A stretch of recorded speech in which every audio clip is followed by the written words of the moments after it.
Monasterio de El Escorial, Templo del Saber. Entre los palacios de los reyes de España, con una función básicamente residencial, algunos utilizados también como pabellones de caza, hay uno especialmente singular. Se trata del Monasterio de San Lorenzo el Real de El Escorial, que a su carácter eminentemente religioso, une además su empleo como residencia del rey Felipe II, descanso de los restos de los monarcas hispanos, y un aspecto menos conocido, su condición de templo del saber y de la ciencia. Así es, la considerada como octava maravilla del mundo, patrimonio de la humanidad y el monumento de Madrid de patrimonio nacional más visitado solo por detrás del Palacio Real, fue concebido por un príncipe renacentista como lo era el rey Prudente, monarca de la mayor potencia del momento, para recopilar el saber científico de la época y darlo a conocer. Ejecutada la obra por el gran arquitecto Juan de Herrera, basándose en el Templo de Salomón, el monasterio se erigió para conmemorar la victoria de San Quintín, el 10 de agosto de 1557, día de San Lorenzo,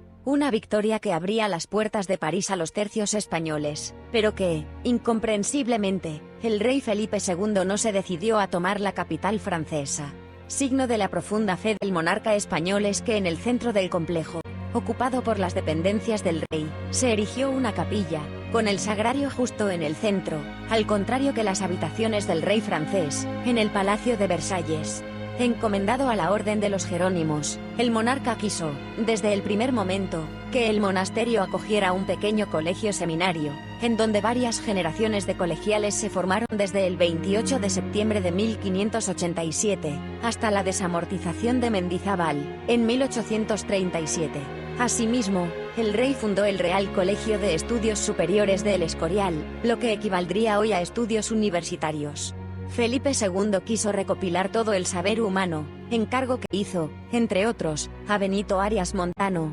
sacerdote especializado en lenguas clásicas, que había estudiado en la madrileña Universidad de Alcalá de Henares, fundada por el cardenal Cisneros. Para ello, el religioso empezó a formar la que llegaría a ser la mayor biblioteca del mundo de la cristiandad, solo por detrás de la del Vaticano, y que pasaría a conocerse como la Laurentina. Alcanzaría los 14.000 volúmenes. Si bien el incendio de 1671, la invasión francesa y la posterior desamortización, que lleva el nombre de su inspirador, el masón Mendizábal, le hizo perder una parte importante de su patrimonio, desde el principio, fue concebida como gabinete científico y centro de investigación, abierta, por tanto, a todos los eruditos y sabios de entonces. En torno al fundador, Arias Montano, se formó toda una escuela de científicos, aprovechando ese valiosísimo fondo de libros, que entonces era el único modo de aprender el saber de la humanidad atesorado hasta entonces, y al que poder aportar nuevos conocimientos.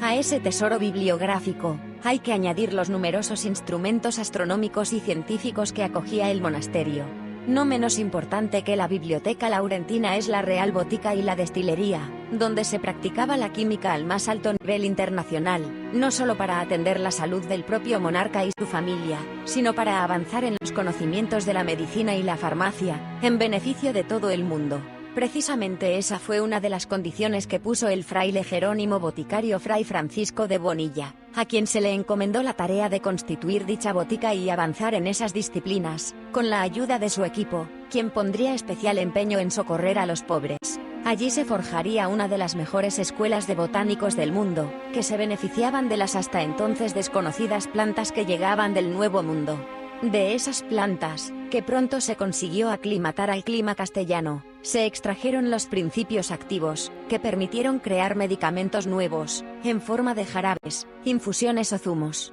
La botica o farmacia, ubicada en los bajos de la Torre de la Enfermería, fue inaugurada en 1573, mientras que la destilería, construida en el edificio anejo en lo que hoy es la sede del Colegio Universitario María Cristina, comenzó a construirse en 1585, a impulso personal del propio rey, siempre ávido de nuevos conocimientos. Al año siguiente ya estaba concluida la destilería, que a las diferentes estancias, sumaba el famoso destilatorio de Mattioli o Torre Filosofal, ajustándose a los diseños del veneciano Pietro Andrea Mattioli. Esta era la pieza principal, en donde se obtenía la quinta esencia, lo que hoy conocemos como alcohol, para la obtención a partir de plantas de nuevos y más poderosos fármacos. El complejo, obra de Fray Francisco de Bonilla y el destilador real Giovanni Vincenzo Forte, llegó a disponer de más de 500 alambiques. Los fundadores, junto con el también destilador Diego de Santiago, el vidriero veneciano Guillermo de Carrara,